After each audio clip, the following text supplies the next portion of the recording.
បុរសម្នាក់នៅផ្លូវប្រលានយន្តហោះកំពុងអង្គុយញ៉ាំមីឆានៅតាមផ្លូវស្រាប់តែពេលញ៉ាំចូលមាត់ខ្លួនប្រាំគាត់ក៏ញ័រត្រូវព្រោះគាត់រកឃើញថារសជាតិមីឆានេះដូចគ្នាបេះបិទនឹងមីដែលគាត់តាមរកអស់10ឆ្នាំមកនេះគាត់ក៏ប្រញាប់ក្រោកសួរនាងតើអ្នករៀនធ្វើម្ហូបនេះពីអ្នកណានេះប៉ាខ្ញុំបង្រៀនប្រើរូបមន្តសម្ងាត់ពីដូនតាខ្ញុំឃើញមីឆាដែលធ្លាប់ស្គាល់នៅចំពោះមុខគំនិតគាត់ក៏ត្រឡប់ទៅ10ឆ្នាំមុនពេលដែលគាត់គ្មានទីពឹងកាន់លុយ$1ក្នុងខ្លួនគាត់ក៏សួរម្ចាស់ហាងដោយប្រុងប្រយ័ត្នថាតើអាចលក់មីឆាមួយចានឲ្យគាត់បានទេ$1ថ្លៃដាមីក៏មិនគ្រប់ផងម្ចាស់ហាងចង់ដេញក្មេងប្រុសនោះចេញតែប្រពន្ធគាត់ឃើញក្មេងនោះគួរឲ្យអាណិតក៏ថាបើមិនបានក៏ដាក់មីតិចទៅឲ្យក្មេងបានញ៉ាំក្តៅក្នុងថ្ងៃត្រជាក់ឃើញម្ចាស់ហាងមិនព្រមក្មេងប្រុសក៏ងាកចេញតែម្ចាស់ស្រីបែរជាអាណិតក៏ស្ទុះទៅខាត់គាត់រួចក៏សួរក្មេងនោះថាហេតុអ្វីមកនៅទីនេះពាក់កណ្ដាលយប់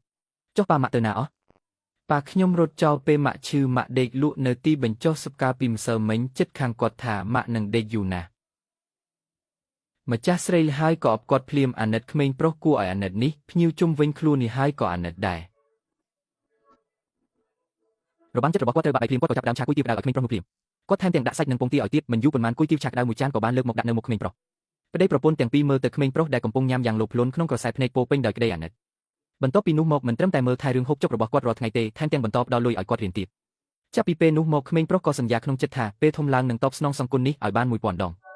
20ឆ្នាំកន្លងផុតទៅយ៉ាងរហ័សក្មេងប្រុសដែលធ្លាប់តែគ្មានផ្ទះសម្បែងឥឡូវក្លាយជាប្រធានក្រុមហ៊ុនល្បីឈ្មោះទូទាំងពិភពលោកហើយការត្រឡប់មកវិញនេះគឺដើម្បីរកអ្នកមានគុណលោកប្រធានឃើញដំណឹងអ្នកដែលលោកតាមរកហើយនៅ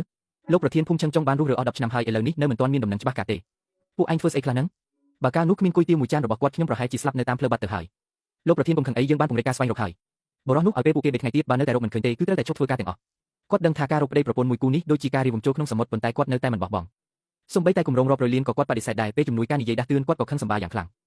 ងសម្រាប់គាត់បើរកអ្នកមានគុណមិនឃើញទេទោះរកលុយបានច្រើនប៉ុណ្ណាក៏គ្មានន័យដែរបរិះដែលកំពុងតែមុំម៉ៅក៏បញ្ជាឲ្យតៃកុងឡានបើកចេញទៅក្រៅដើរលេងបន្តិចពេលកំពុងដើរកាប់សាររីត្រីដ៏អ៊ូអរគាត់ហាក់ដូចជាត្រូវខ្លួនអ្វីមួយតាក់ទាញក៏បង្កប់ឲ្យតៃកុងឡានជប់ភ្លាមរួចនឹងខ្វល់ពីការកត់របស់អង្គរៈគាត់ក៏ដើរចូលទៅក្នុងភាពអ៊ូអរនោះតែម្នាក់បន្ទាប់មកគាត់ក៏ដើរទៅកន្លែងលក់មីឆាហើយក៏មងមួយចានអេរ៉ូប៊ីតឆារបស់ក្មេងស្រីម្នាក់នោះក៏ធ្វើឲ្យគាត់មានអារម្មណ៍ថាស្គាល់យ៉ាងច្បាស់មិនយូរប៉ុន្មានមីឆាក្តៅមួយចានក៏ត្រូវបានលើកមកដាក់គ្រាន់តែញ៉ាំចូលទៅភ្លាមគាត់ក៏រន្ធត់ក្នុងចិត្តយ៉ាងខ្លាំងរសជាតិនិងកម្រិតភ្លើងនេះគឺដូចគ្នាបេះបិទនឹងមីឆាដែលធ្លាប់ជួយជីវិតគាត់កាលពី20ឆ្នាំមុនកញ្ញាតើកញ្ញារៀនឆាមីនេះពីអ្នកណាដែរប៉ាខ្ញុំជាអ្នកបង្រៀនប្រើរូបមន្តសម្ងាត់ដែលពីដូនតាខ្ញុំមកពេលគាត់កំពុងតែចង់សួរឲ្យច្បាស់ស្រាប់តែមានក្រុមអ្នកលេងមួយក្រុមមកគាត់ជុំវិញហើយមេខ្លងក៏ទារលុយថ្លៃការពីចំនួន$5000បើខ្វះមួយសេននឹងវាកំទេចទុកចោលតែក្មេងស្រីនោះទើបតែបងការពីសប្តាហ៍មុននាងយំអង្វរថាពួកគេកំពុងតែប្លន់ច្បាស់តែក្រុមអ្នកលេងទាំងនោះមិនស្ដាប់ហេតុផលអ្វីឡើយពួកគេមិនត្រឹមតែគំរាមកំហែងនាងទេថែមទាំងចង់ប្រើហិង្សាទៀតក្នុងពេលអាសន្ននោះគាត់ក៏ចេញមុខមកការពារនាងក្រុមអ្នកលេងឃើញមានអ្នកមកជ្រៀតជ្រែកក៏ខឹងខ្លាំងក៏បញ្ជាកូនចៅឲ្យវាគាត់តែគាត់មិនខ្លាចបន្តិចសោះគ្រាន់តែសម្លឹងមើលពួកគេដោយត្រជាក់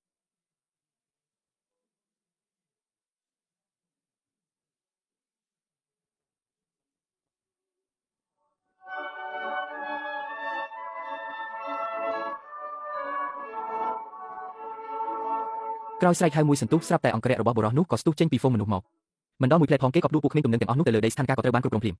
បុរសនោះសម្លឹងមើលក្មេងស្រីដែលកំពុងភ័យខ្លាចគេក៏លួងលោមនាងរួចសួររកអ្នកដែលបង្រៀនគេឆាគុយទាវថាជាប្តីប្រពន្ធដែលធ្លាប់លក់តាមផ្លូវការពីមុនមែនទេតើអ្នកជានរណា20ឆ្នាំមុនពូជឿននិងមីងលីនបានឲ្យខ្ញុំញ៉ាំគុយទាវដោយឥតគិតថ្លៃហើយថែមទាំងឲ្យខ្ញុំបានរៀនសូត្រទៀតអ្នកគឺជាបងប្រុសគូដែលបាត់ខ្លួនជាង10ឆ្នាំមែនទេត្រូវហើយគឺខ្ញុំឈ្មោះគូជឿនចុះពូជឿននិងមីងលីនទៅណាហើយពួកគេនៅណាចុះអ្នកវិញជានរណាបងគូខ្ញុំឈ្មោះឈឿននានខ្ញុំជាកូនស្រីបង្កើតរបស់ប៉ាម៉ាក់នៅឯស្រុកស្រែនានបងសុំទោសបងមកយឺតពេលហើយបងតាមរកអ្នកទាំងពីរអស់10ឆ្នាំពេញហើយអ្វីបានជាអ្នកទាំងពីរផ្លាស់ទៅការនោះចុះពូជឿននិងមីងលីននៅលើណីណាបងគូម៉ាក់ខ្ញុំគាត់កើតជំងឺដុំសាច់ក្នុងខួរក្បាលធ្ងន់ធ្ងរត្រូវការលុយព្យាបាលរាប់ម៉ឺន$ជារៀងរាល់ថ្ងៃថ្លៃវះកាត់នៅខ្វះដល់ទៅ1លានទៀតអ្វីមិនក៏បែបនេះចុះពូជឿនវិញប៉ាខ្ញុំដើម្បីរកលុយព្យាបាលម៉ាក់ព្រឹកឡើងទៅលើកស៊ីម៉ង់នៅការដ្ឋានរសៀលទៅលើកអីវ៉ាន់ឲ្យក្រុមហ៊ុនដឹកជញ្ជូនយប់ឡើងត្រូវត្រឡប់ទៅផ្ទះជួវិញ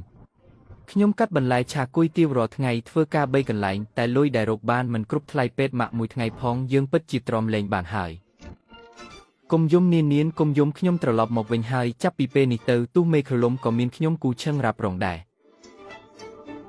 បងគូតាម៉ាក់ខ្ញុំមានសង្ឃឹមទេពិតមែនខ្ញុំនឹងហៅក្រុមគ្រូពេទ្យជំនាញបំផុតលើលោកទោះត្រូវចំណាយប៉ុន្មានក៏ដោយខ្ញុំនឹងជួយសង្គ្រោះអ្នកមីងលីនឲ្យបានលោកចាងឆាប់បើកឡានមកទីនេះភ្លាមបាទលោកប្រធានខ្ញុំនឹងទៅដល់ភ្លាមហើយមួយទៀតឆាប់រៀបចំអ្នកជំនាញផ្នែកខួរក្បាលល្អបំផុតទៅមន្ទីរពេទ្យភ្លាមលឿនឡើងបាទលោកប្រធានខ្ញុំនឹងតាក់ទងភ្លាមនានរៀបចំតូបទៅយើងទៅមន្ទីរពេទ្យរកអ្នកមីងលីននិងពូឈឿនចា៎ឆាប់តាក់ទងក្រុមគ្រូពេទ្យជំនាញវះកាត់ខួរក្បាលលំដាប់ពិភពលោកជួយយន្តហោះឯកជនមកទីក្រុងជាងឆឹងឲ្យលឿនបំផុត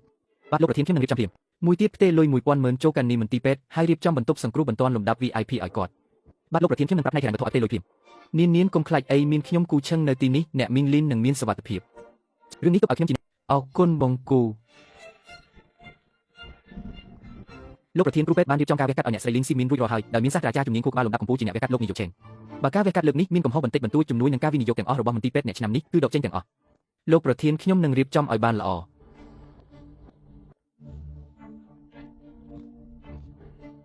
នាងនោះពូឆេនមែនទេមែនហើយនោះគឺជាប៉ារបស់ខ្ញុំប៉ុន្មានឆ្នាំនេះគាត់រស់នៅលំបាកខ្លាំងណាស់ពូឆេនតើអ្នកជាគូឆេនគឺខ្ញុំពូឆេនខ្ញុំគឺគូឆេនគឺខ្ញុំសុំទោសអ្នកទាំងអស់គ្នាខ្ញុំមកយឺតហើយកូនឲ្យសុំទោសណាកូនពួកគ្នាសមត្ថភាពពូមិនអាចរក្សាផ្ទះនោះបានទេលុយនឹងសម្បត្តិដែលខ្ញុំផ្ញើឲ្យអ្នកកាលនោះអ្នកមិនបានទទួលទេហេតុអ្វីបានជាអ្នករើចេញព្រាមបែបនេះកូនល្ងងកុំអីក្រោកឡើងនិយាយមកដេកត្រជាក់ណាស់ប៉ាហេតុអ្វីបានជាការនោះប៉ានិយាយថាបងគូស្លាប់ទៅហើយឆ្នាំទី3ដែលអ្នកទៅក្រៅប្រទេសបងប្រុសខ្ញុំគឺលោកគ្រូពេទ្យឆេនបានកាន់សម្បត្តិមួយច្បាប់មកជួបខ្ញុំហើយប្រាប់ថាអ្នកជួបគ្រោះថ្នាក់ស្លាប់នៅក្រៅប្រទេសបាត់ទៅហើយអ្វីខ្ញុំនិងអ្នកមីងលីនមិនជឿទេប៉ុន្តែពូរបស់អ្នកនិយាយថានោះគឺជាដំណឹងដែលផ្ញើមកពីក្រៅប្រទេសចេញសេចក្តីប្រកាសមិនយូរប៉ុន្មានគាត់ក៏និយាយថាគាត់រកស៊ីខ្វះទុនក៏បោកយកលុយសន្សំខ្ញុំអស់រលីងថែមទាំងយកអត្តសញ្ញាណខ្ញុំទៅលួចខ្ចីលុយគេ3សែនទៀតពួកអ្នកទាបំណុលមកវីកំតិចតូបជិះឈាមរាល់ថ្ងៃថែមទាំងគំរាមកាច់ជើងខ្ញុំទៀតពួកយើងអស់ផ្លូវដើរក៏នាំគ្នាគេចខ្លួនទាំងយប់ជឿនស៊ូអ្នកត្រូវលោកគ្រូពេទ្យជឿនបោកហើយខ្ញុំអត់មានជួបគ្រោះថ្នាក់ចរាចរណ៍អីទេកាលនោះខ្ញុំនៅក្រៅប្រទេសបានផ្ញើលុយរាប់លាននិងសម្បត្តិរាប់រយច្បាប់មកអ្នកមិនបានទទួលទេលោកគូការវះកាត់របស់លោកស្រីលីនជោគជ័យណាស់គ្រាន់តែសម្រាប់ព្យាបាលបន្តិចទៅនឹងជាសះស្បើយអ្នកមីងលីនខ្ញុំគូជឿនខ្ញុំត្រឡប់មកវិញហើយចាប់ពីពេលនេះទៅគ្មានអ្នកណាហ៊ានធ្វើបាបអ្នកទៀតទេបងគូម៉ាក់ខ្ញុំឆ្លងផុតគ្រោះថ្នាក់ហើយអរគុណបងណាស់